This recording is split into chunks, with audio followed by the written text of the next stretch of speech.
Tentang mindset saham IPO hari pertama tidak arah itu artinya siap-siap turun. Itu apakah menurut pengalaman apakah itu terbukti, Pak? Sebenarnya namanya saham IPO itu kan rata-rata dibandarin. Jadi apa dia bisa arah begitu tuh karena begini.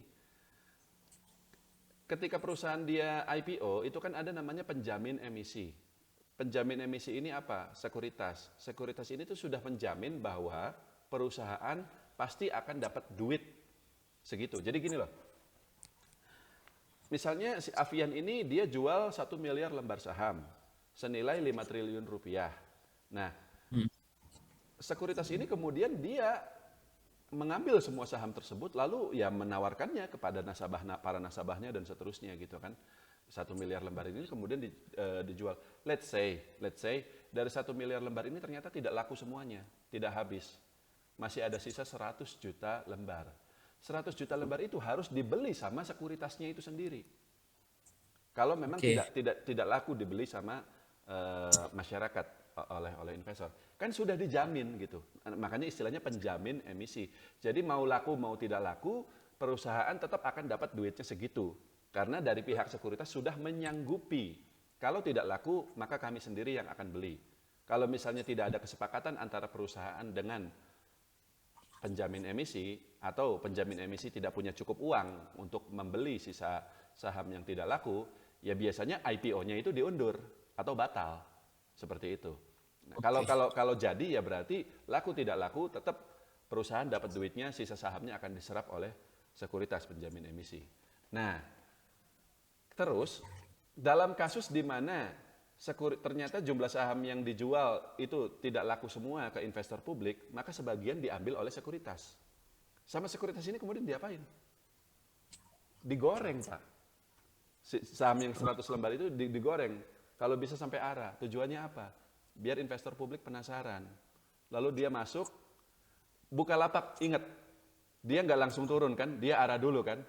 Karena betul dari 21 triliun sekian itu tuh tidak langsung laku semuanya. Sebagian tetap harus diserap oleh sekuritasnya itu sendiri. Nah sama sekuritasnya ini kemudian ya dia jual belikan sendiri. Bid sama overnya itu dia sendiri gitu loh. Alhasil sahamnya itu kemudian di apa? Jadi belinya setinggi mungkin tapi overnya itu serendah mungkin. Sorry. Ya, offernya dipasang di antrian paling bawah, bidnya juga harga yang paling tinggi. Kan terserah dia sendiri, Pak. Bid sama offernya sama-sama punya dia sendiri gitu. Sebenarnya praktek seperti ini nggak boleh. Itu apa namanya manipulasi pasar gitu. Tapi kenyataannya nggak ada tindakan apa-apa tuh. Kemarin ada Hmm. saham namanya ADMR. Nah, itu. Itu kan arah terus tuh. Lah ya mereka sendiri yang TikTok kita nggak bisa beli, nggak karena apa investor publik nggak ada pegang sahamnya seperti itu. Nah, artinya mindset yang tadi Pak Ari sebutkan, kalau sahamnya dikerek seperti itu berarti dibandarin. Tapi ada juga kasusnya saham yang IPO itu tuh sudah laku terjual semua. Jadi sekuritas tidak pegang satu lembar pun. Dia tidak perlu menebus gitu karena semua saham yang ditawarkan laku ke investor publik. Kalau kayak gitu biasanya nggak dibandarin lagi, dibiarin turun. Avian ini Hmm. menurut saya kayaknya laku, habis karena memang barangnya bagus. Makanya malah jadi nggak pakai arah-arah seperti kemarin Bukalapak. Artinya Pak Aris, sedangkan di sisi lain valuasinya mahal. Nah, jadi gini, ini kenapa alasan saya kenapa tidak suka IPO. Satu, harganya itu mau perusahaannya jelek, mau perusahaannya bagus. Bukalapak itu jelek, Avian itu bagus. Tapi valuasinya sama-sama mahal.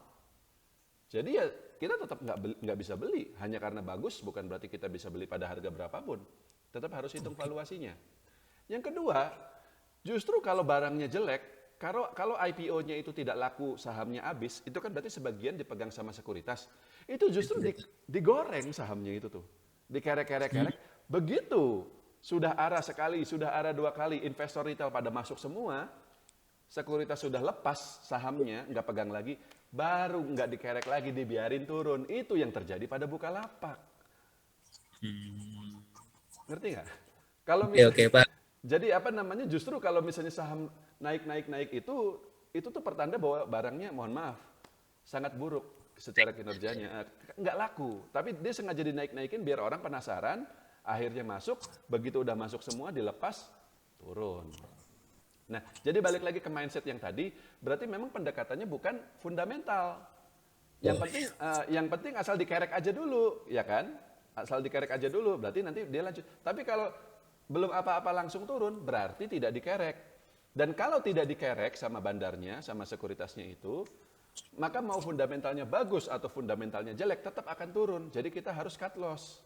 Kenapa? Sebagus apapun fundamentalnya, tapi IPO itu tuh pasti mahal. Jadi kalau tidak dikerek, pasti turun. Mau apian, mau apapun seperti itu. Jadi kalau tidak ada bandarnya, ya sudah kita jangan pegang sahamnya, kita cut loss aja. Begitu Pak Aris. Paham? Siap, Mbak. Thank you. Ya.